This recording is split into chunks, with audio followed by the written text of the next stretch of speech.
Hello, good morning. എന്താ വെയിൽ! രാവിലെ ആണെങ്കിൽ എണീറ്റിപ്പോൾ ഭയങ്കര തണുപ്പും മഞ്ഞും ഒക്കെ. ഇപ്പോൾ 10 മണിയാവാൻ നേരത്ത് ഭയങ്കര വെയിലും. അപ്പോൾ ഞാൻ സിവിൽ സ്റ്റേഷനൊക്കെ കയറി ഏകദേശം ഓഫീസിൻ്റെ അടുത്ത് എത്താറായിട്ടുണ്ട്. ഇവിടെ ഒരു പുളിമരം ഉണ്ട് കേട്ടോ അവിടെ. അപ്പോൾ അതിൻ്റെ പ്രത്യേകത എന്താണെന്ന് വെച്ചാൽ ഒരു ഭാഗം ഉണങ്ങിക്കരിഞ്ഞാണ് നിൽക്കുന്നത്, മറ്റേ ഭാഗത്താണെങ്കിൽ നിറച്ച് പുളിയൊക്കെ ആയിട്ട് നിൽക്കണം. കാണിച്ചു തരാം.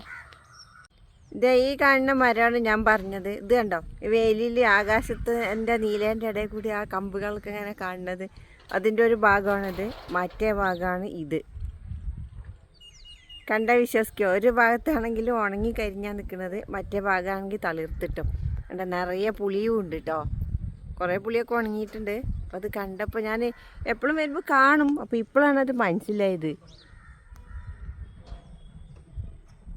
ഇത് കണ്ടോ, ഈ തലയ്ക്ക് നിറയെ പുളിയൊക്കെ ആയിട്ട്.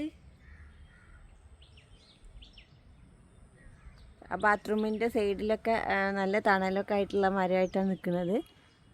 ഈ ഭാഗം കരിഞ്ഞിട്ടും.